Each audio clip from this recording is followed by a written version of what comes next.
What's up, guys, and welcome to GameScript. We're looking at the Seattle Seahawks versus the Arizona Cardinals in this one.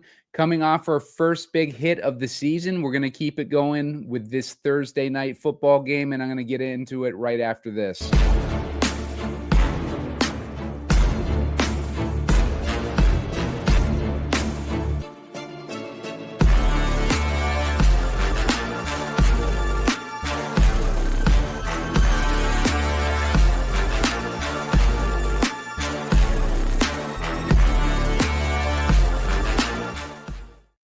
What's up, guys? Simon Edwards at PumaCom with Heat Seeker Sports, and you're watching GameScript. Going to be looking at the Seattle Seahawks versus the Arizona Cardinals for Thursday night football. We got a 43.5-point total with Seattle as 1.5-point favorites in this one. I believe they're playing in Arizona for this game, and it's division opponents in this one. They both teams are 2-1. Arizona has had easier opponents. Seattle, they've been doing okay with Darnold so far, and it should be a pretty good game. I think Seattle does have the edge as far as a matchup, but I'll get into that here in a second. We can try to figure out some ways to get a little bit different than what the on-paper matchup is telling us when we build these DraftKings Showdown lineups. But before I do that, make sure to hit the like button. Get me to 50 likes so I put my favorite picks in the comment section later on. Make sure to subscribe to the channel. I need about 10 to hit 1,900. I'm trying to hit 2,000, though. So I need 110 more subscribers, but get me 10 on this show, and that'll get me over 1,900, and I definitely appreciate that. You want to subscribe because you're going to want access to the secret weapon that's coming out.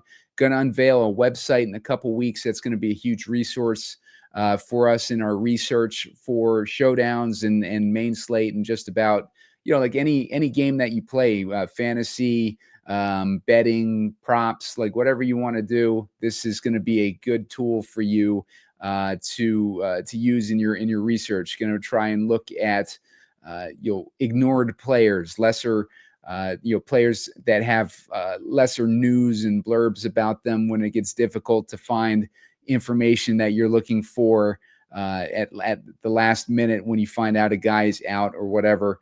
But this will be big to help you out with that. You're going to want to subscribe because I'm going to be giving a free beta access to my YouTube subscribers. You guys are going to be the first with access to this, and it's going to be the free beta mode. So subscribe to the channel so that you can qualify for access to that. And also, you want to subscribe because I've been putting up shorts all season for Underdog Pick'em contests. I do a sponsorship with Underdog. I am, put it up on the screen here. If you play $5, you get $50 in playing funds if you use the promo code SEEK, if you're a first-time depositor. So you want to take advantage of that.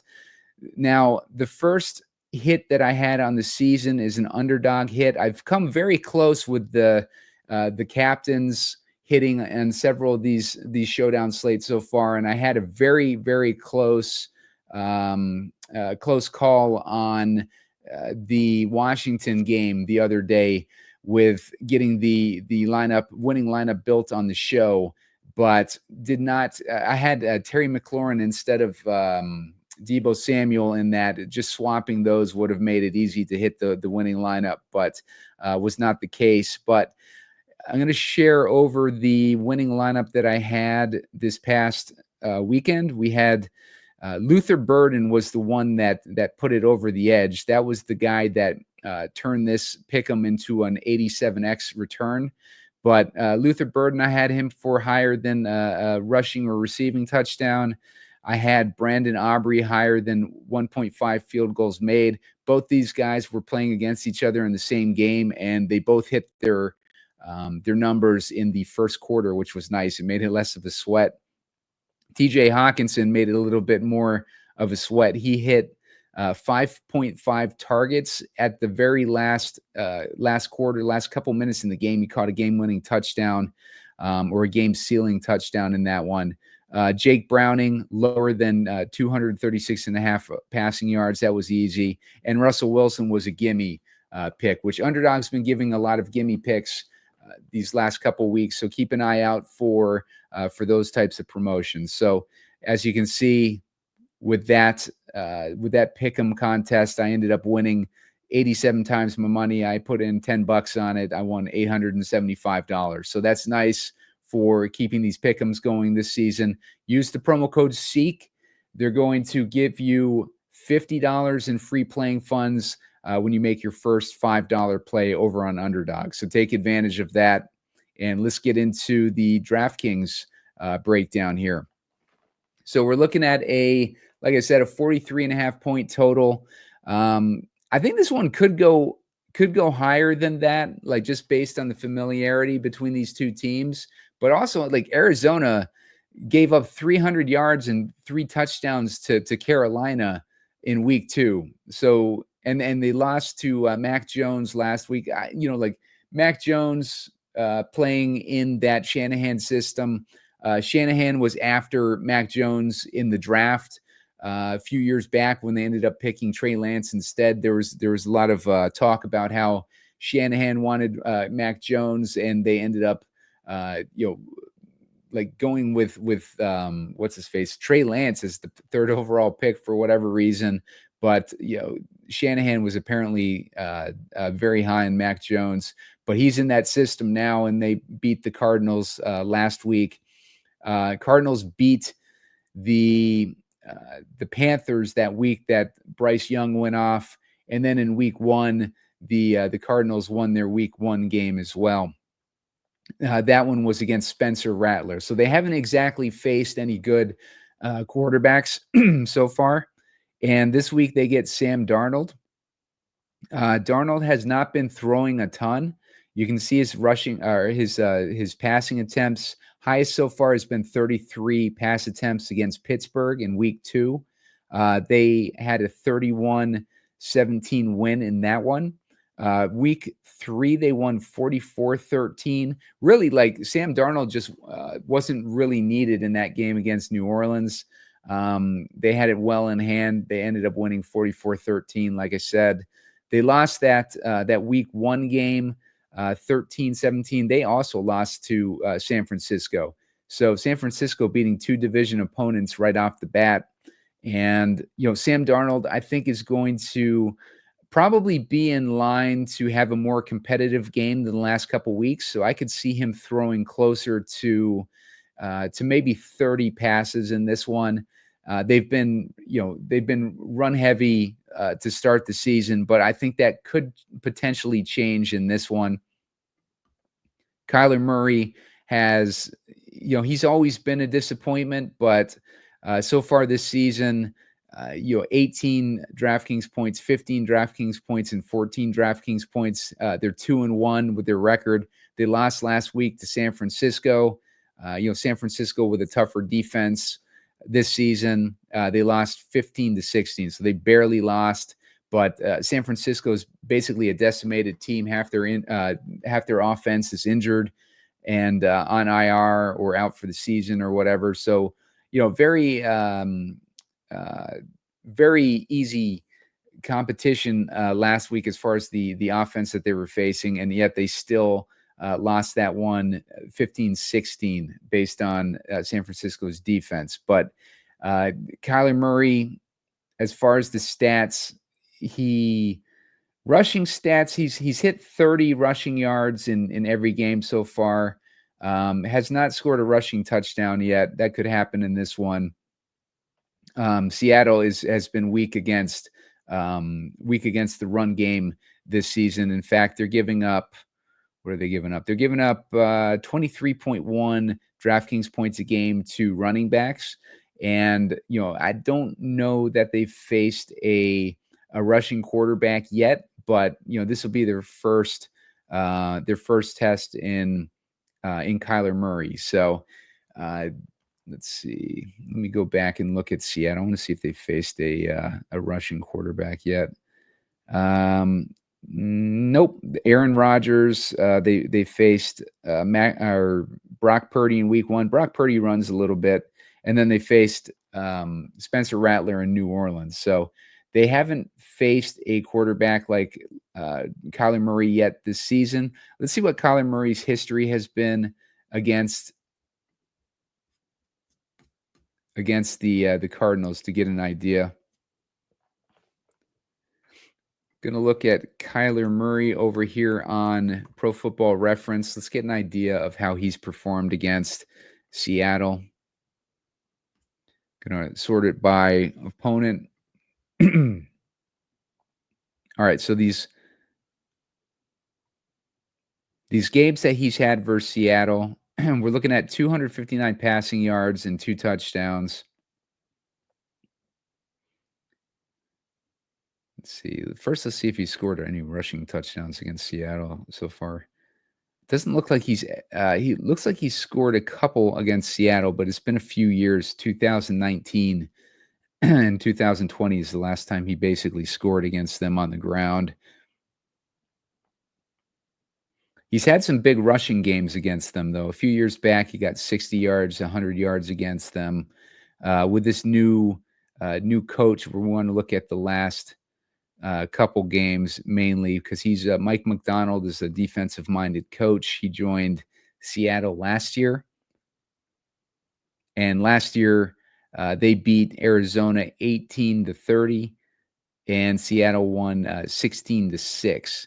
They held Kyler Murray on the ground to 36 and 24 yards. Or actually, no, let me see that again. No, they held him on the ground to even less than that. They held him to 16 and 9. So did really well guarding against Kyler Murray in the rushing game. And in the passing game, he had 259 yards and 2 touchdowns, 285 yards and 1 touchdown. So we want to keep that in mind when we're looking at Arizona, maybe considering some of these wide receivers for Arizona to put in our lineups. I don't know if we necessarily want to put one of these wide receivers in the captain, but they do have one weapon that would make a good captain option. Unfortunately, he's going to be high owned, and I'll get into him in a second. But you can see Jackson Smith-Njigba. We'll get into him real quick. Over 20 DraftKings points in every game this season. He's been getting a ton of targets.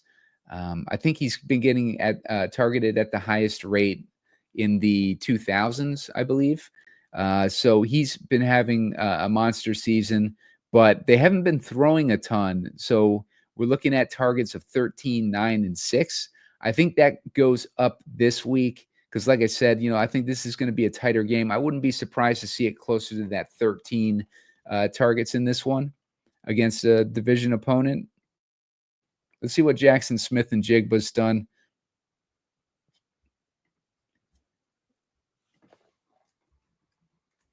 We'll see what he's done against the Cardinals so far in his career. Gannon, the coach of the Cardinals, has been there for several years now. So he's been there as long as Smith-Njigba. So we can look at all these game logs basically. Last year, 5 targets, 5 receptions, 82 yards and a touchdown. 7 targets, 6 receptions, 77 yards and a touchdown.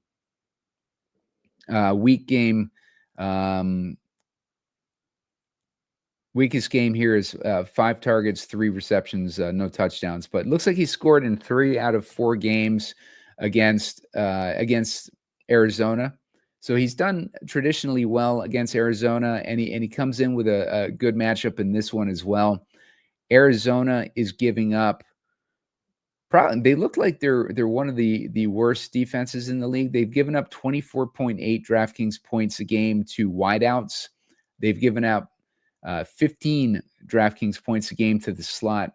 This year, with Cooper Kupp on the team, though, we're looking at Jackson Smith-Njigba running most of his routes outside. He's only run 19% of his routes from the slot, but he's done 49 from the left side and 32 from the right side, running wide out routes there. So something for us to keep in mind with Arizona giving up 24.8 DraftKings points a game to the wideouts. 15 DraftKings points a game to slots. And we'll take a look at Cooper Kupp, who would fit that description. Now, Cooper Kupp has not been he got a decent amount of targets against Pittsburgh. He had 9 targets for 90 yards. Cooper Kupp might make an interesting captain for us in this one, especially if Arizona decides to focus on Jackson Smith-Njigba. But here's the thing with Arizona. We'll go over to their depth chart real quick. So covering the offense first, James Conner is out. That's going to elevate Trey Benson to the starting starting running back. Get into him in a second. Zay Jones is out. Let's see. We got a couple guys on the offensive line questionable, but a lot of depth issue on the offensive line for Arizona. That might be why Kyler's been struggling a little bit. If we're looking at the defense, look at all the injuries on the Cardinals defense. Like half their defense is on IR or they're out. And then we got guys like Garrett Williams on IR. We got Will Johnson, who's doubtful. Another starter linebacker is questionable. But Sean Murphy-Bunting out. All these guys just decimated with the secondary. So we want to keep that in mind when we're targeting Seattle, because we can target some of these receivers who, Jackson Smith-Njigba will be popular, but like we could try targeting guys like Kupp and Torrey Horton in that captain spot when we get to our lineup builds. Let's see. So let's take a look at Seattle's injuries while we're here.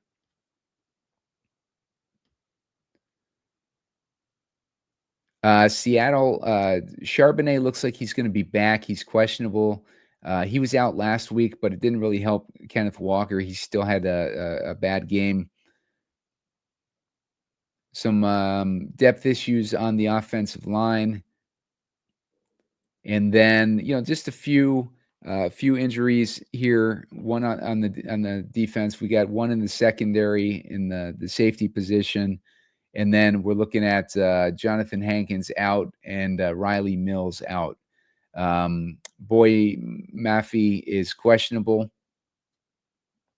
So it gives you an idea of the difference in these teams with their injury situation.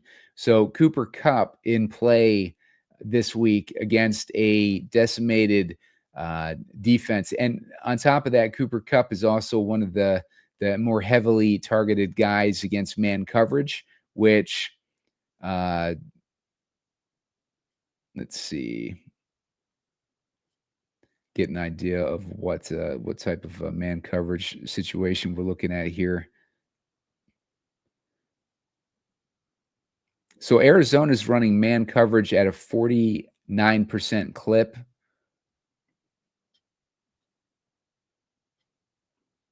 And they're running Cooper Kupp is getting a 31% target share versus man coverage. So that's going to set up Cooper Kupp, in addition to those injuries to Arizona's secondary, to have a decent game. And he could be kind of a forgotten man. Everybody thinks he's washed, but it's early in the season, and these old guys can still perform early in the season before they're all banged up. So Cooper Kupp could be in play for us as a potential captain option if we're thinking that there's going to be an elevated passing game for Sam Darnold and the Seahawks this week.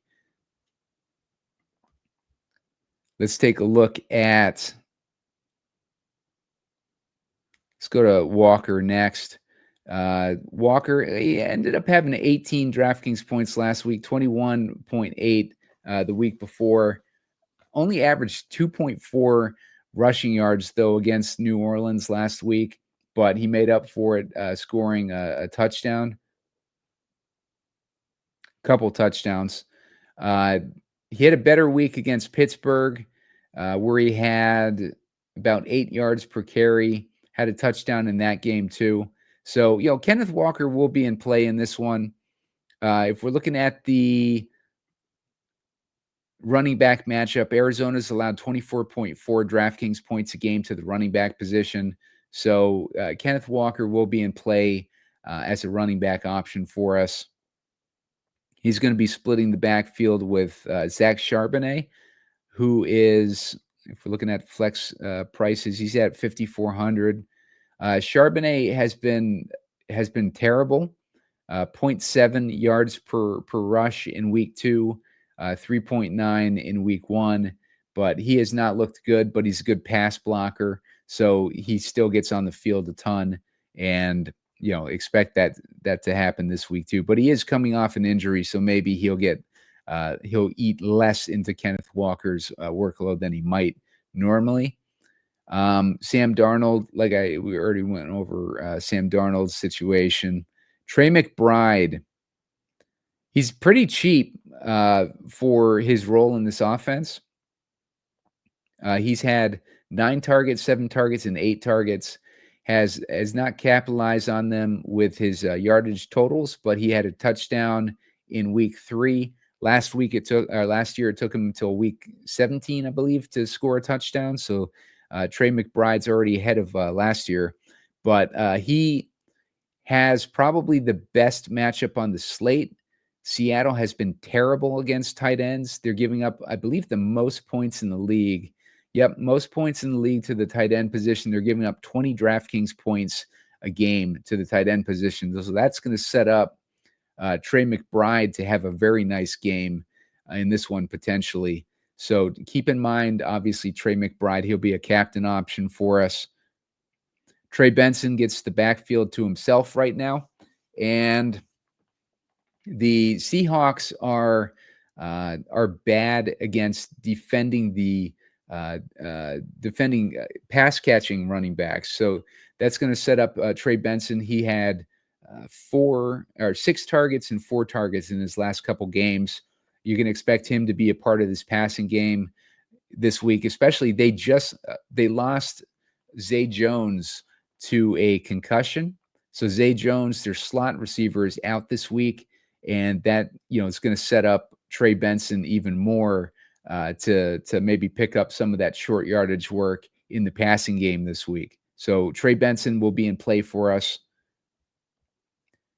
Marvin Harrison, he had one good week in week 1. That game was a little bit closer.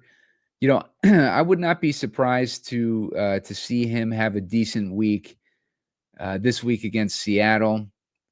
Let's take a look at the Seattle situation, though. So Seattle's only allowing 12.8 DraftKings points a game to wideouts. They're only allowing 8.4 to the slot. Marvin Harrison has been running, looks like about 75% of his routes out wide. So that puts him in that bad matchup. So maybe not such a great matchup for Marvin Harrison. And we're looking at a Seattle defense that, should have their secondary healthy and in play. Let's take another look at that. Yeah, I believe Witherspoon was out last week. So him being back this week is good for that defense.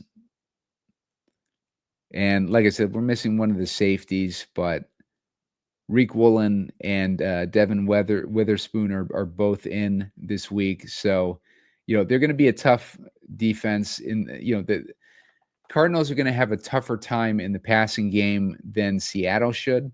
But the good thing for the Cardinals being that Seattle is weak against the tight end position, but they probably going to be focused on Trey Benson not Trey Benson, on Trey McBride in this game.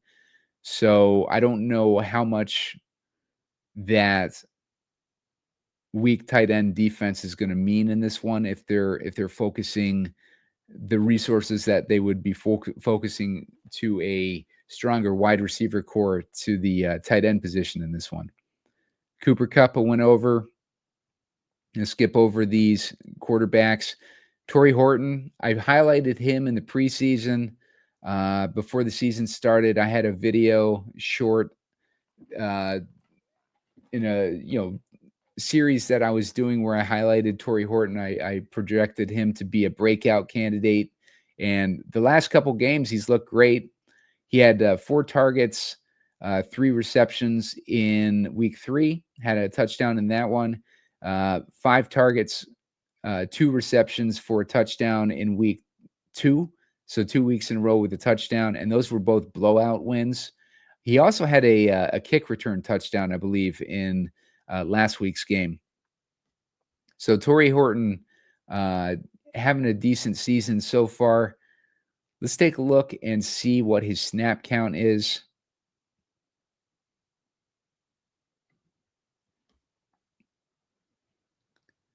Looking at Torrey Horton,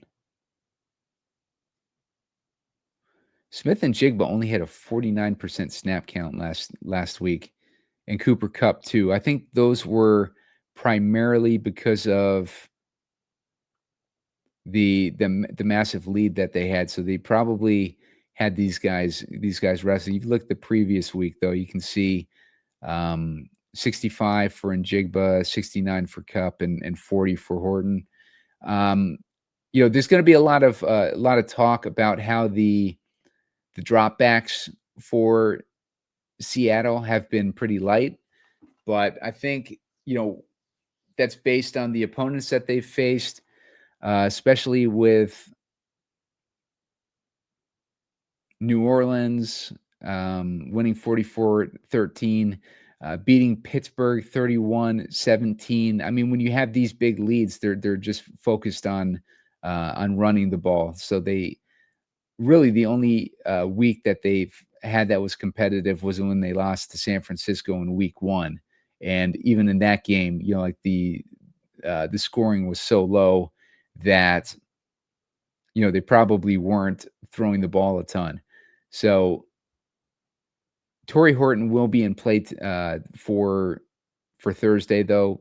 I just think that it makes a lot more sense to target this Seattle or this Arizona defense just based off of how weak they are against the secondary, and it could give Seattle an opportunity to get these receivers engaged. Both kickers, I think, are going to be in play. They're playing in Arizona, so it's a dome. I don't know why they're showing the weather.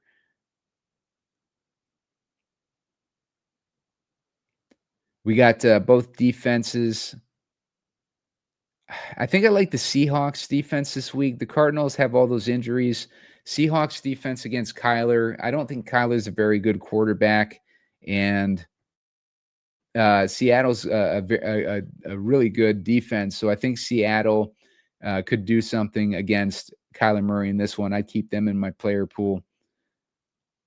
DeMarcado he's going to be the running back 2 in this one, playing behind Benson. Hasn't gotten a whole lot of work this season, but he's a guy that you're going to want to keep in mind at 3,800. Now, Michael Wilson is a guy that I'm interested in this week. He's cheap at 3,400. He's going to be a salary relief option for us, but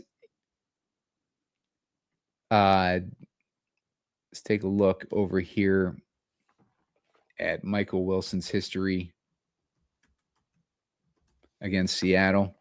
So we're looking at a $3,800 guy, and we can take a look at what he has done recently against Seattle. We had 3 targets, 2 receptions for 57 yards and a touchdown. And we had 4 targets, 2 receptions, 54 yards, no touchdowns in that one. 6 receptions for 95 yards. So he's had 3 decent games against Seattle. He had a high yardage game and he had a touchdown game. But, He's been targeted, and we're missing Zay Jones, like I said. Let's take a look at how much he runs in the slot. He's running 44% of his routes from the slot. So I said Zay Jones was a slot receiver earlier. He's primarily an outside wide receiver. Michael Wilson is the slot receiver here um, for Arizona. Now, teams are targeting the slot at a 44% rate, but I think that was partly due to Witherspoon being banged up. But if he's healthy now, I don't think that that matchup advantage is going to be there anymore for slot receivers. But Wilson last year had that one decent game against some of these. He had 54 yards in both games. So that's 5 points. If he's able to get 3 or 4 receptions on top of that, that's about 9 points. If he gets in the end zone, that'd be a 16-point game for us with Michael Wilson. So something to keep in mind, especially if we're going to be missing a player. We might see Wilson move to outside. We might see Dortch take that slot role. So Dortch might be the guy that's matched up with Witherspoon, sending Michael Wilson to the outside, which would give him even better position to match up against that Seattle secondary. So yeah, Dortch might have the bad matchup in this one. Now, if we're going to some of these scrubbier guys, AJ Barner has been splitting the tight end position with who's he been splitting it with? Arroyo. Arroyo's the rookie. 3 targets in week 2. The matchup isn't great. Arizona's only been giving up 13 DraftKings points a game to the tight end position. Let me check one thing real quick. I want to see what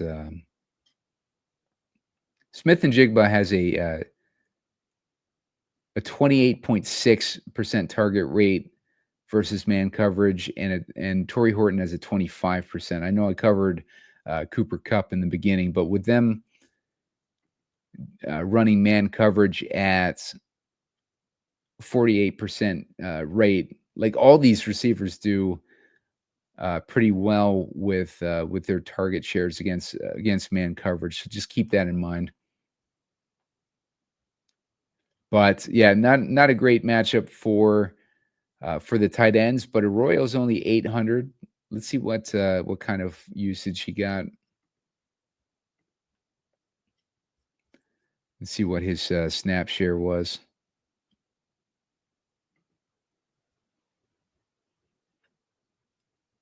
49%. So he's on the field for 49% of the time. But look at all these tight ends who are taking this work. We got 54% for Barner, 49% for Arroyo. Saubert had 46%. And then you got this random scrubby guys. These guys are probably just blocking. But something to keep in mind for Arroyo at $800. He's getting 50% snaps. And he's had a game already with 3 targets. Ryman is the guy that I'm interested in. He's got that same matchup. I could totally see him. He got 3 targets last week, only 8 yards, but I could totally see them, sneaking him into the end zone in this one. Tip Ryman, but he's 2K. That's still too expensive for hoping for a touchdown.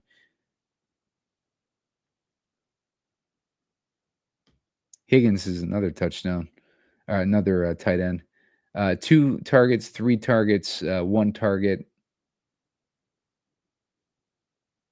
So same situation basically with Higgins. He's also a little bit more expensive than what I want to pay for, hoping for a touchdown. Bobo, spreads guy, has no targets through 2 games.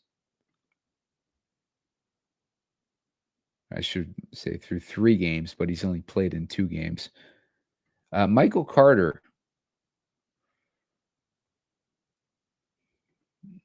Let's see. Michael Carter was a really good running back a few years back. Keep an eye on Michael Carter. If he gets activated for this game, I think he would be interesting. I think he would be the primary backup to Trey Benson if he got called up. So Michael Carter, keep an eye on that at $200.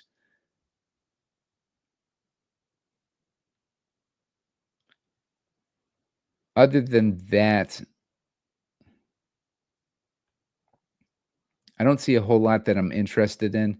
Fehiko, no usage. All right, so let's get to building this lineup. Hit that like button, get me to 50 likes so I can put my favorite picks in the comment section when we get closer to lock. Subscribe to the channel, help me get to 2,000. I need 10 more to get to 1,900, so help me get there first. That should be an easy one for us. Hit that hype button too. I need that hype button to get hit because that helps spread this show even more than likes. So the like button, the hype button, the subscribe button, hit all those buttons. And, you want to hit the subscribe to get access to that secret weapon when it comes out. And then some of these short videos that I put out too. All right, guys. So let's take a look. I think the obvious one is going to be Smith-Njigba or Trey McBride in the captain. Let's go with Smith-Njigba and see what throwing an expensive guy does to us. I want Trey McBride too. I don't think we necessarily need to use a quarterback in this one, but I'm going to use Darnold. And let's just assume that if Kyler Murray's getting neutered in the run game against Seattle, which has stopped him from running in the past, then maybe Sam Darnold outscores Kyler Murray at a cheaper price. So let's put another receiver with Kyler Murray too. If we're looking in the cheap seats here,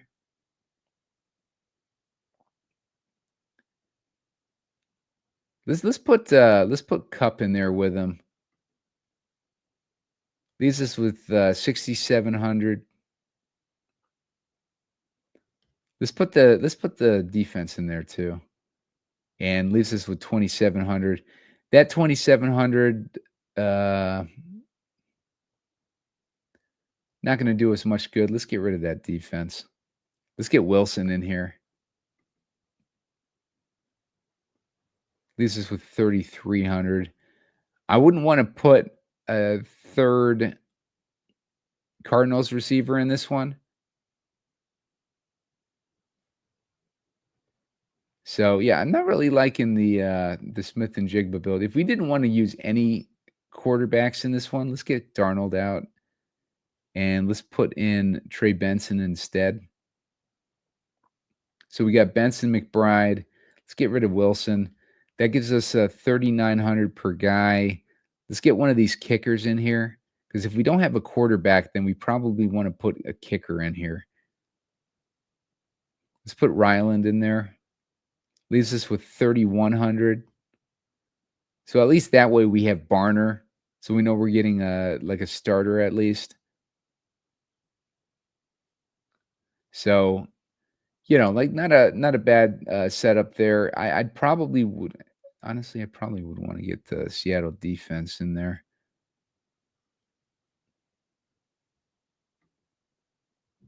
Leaves us with 3,900. We could get like Wilson in that one. I think, Wilson doesn't kill me in that situation. Dortch, another option if you prefer him, if you think that my theory would be wrong. Barner, you got him too as an option. Let's clear that out. Let's go with that Kupp lineup. Let's get Kupp in that captain spot. Got that good slot matchup. Might be able to catch some people off guard. Let's get Smith-Njigba and Darnold in there. Just go with that full Actually, you know what? Instead of Smith-Njigba, let's say that, well, he's got an easy matchup, so we might as well use him. Let's put Trey McBride in there too. And let's see what, we can't get Benson in there. Let's get Torrey Horton in this one. No, we got 2 receivers already. Let's get Torrey Horton instead of, Smith-Njigba in this one. And let's get, Kenneth Walker in there to take away that, opportunity from him. This is with 3,500. Same boat like with Michael Wilson.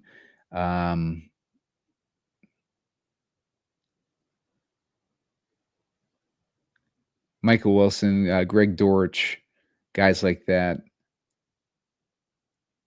Let's clear this one out. Since we're on the theme of these receivers for Seattle, let's try to put Horton in the captain.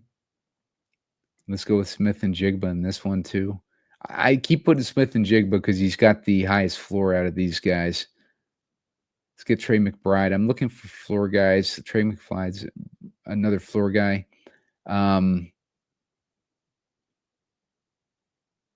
Let's get Darnold since I got 2 receivers in this one. And let's put Trey Benson. Let's say that he's racking up some PPR points in this one.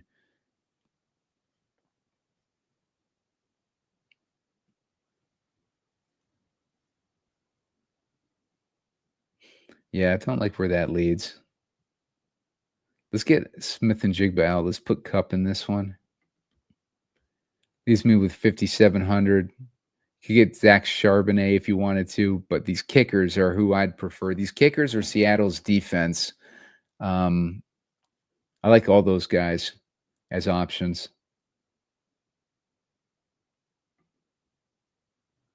So let's go with a McBride captain. He's pretty cheap, so he's probably going to be a popular captain. And let's get Murray in there. And Smith-Njigba.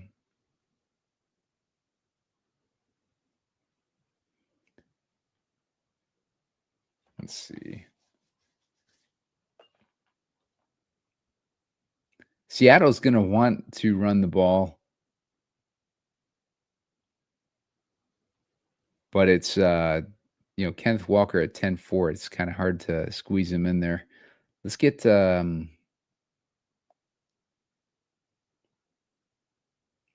Seattle D in this one too.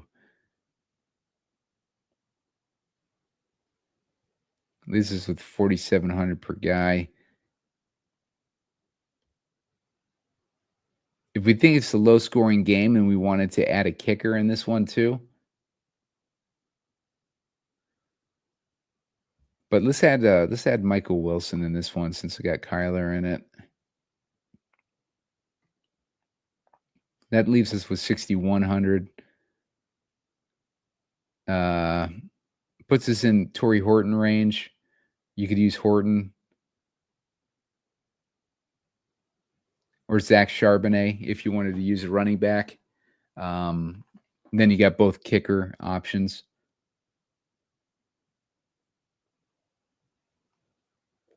So yeah, that's kind of a good spot for us to be in, like with Trey McBride as the captain. But I think Kupp might be my favorite captain in this one. I just think that everybody's going to be off of him, and he's got a good matchup. So I think coming up with a good way to build around Kupp is going to be the way to go, and I think that involves. I think if they're focused on Kupp, it's because they're going to be putting too much attention on Smith-Njigba, but that's going to open up Torrey Horton out wide for us. And if we got 2 guys in there, we want to put in Darnold as well.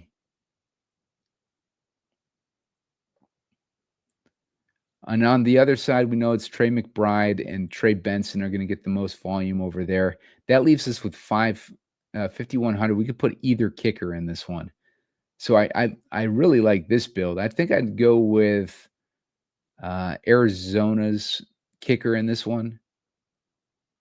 But I would probably honestly just rotate this spot out between like Myers, Ryland, these defenses. Well, Seattle's defense, Wilson, plenty of options there. But I'll be putting out Jesus Christ, I always do this where I forget to fricking swap it back to my DraftKings. All right, guys, so here's the Cup lineup. Cup, Horton, Darnold, McBride, Benson. These are the guys that this is the lineup that I like the most because it gives you a lot of options to rotate people out of. If we went with Trey Benson or Trey McBride in the captain, he's going to be high owned, but I'm wanting to put Njigba in most of these. If we wanted to put Murray in that one, then who else did I have in this one? I think I had Wilson too. That leaves us with $5K per guy. I think this one I had Torrey Horton in this one too. If I put Horton in this one, it leaves us with 4,300. You guys can go back and listen to the build in this one too to help out. But this leaves us in a good spot, at least with the Seattle defense. Dortch. Well, we already got Wilson. I would make a rule not to put Wilson and Dortch in the same lineup, probably. This, really the only decent option here is the Seattle defense, or you could use Barner if you wanted to.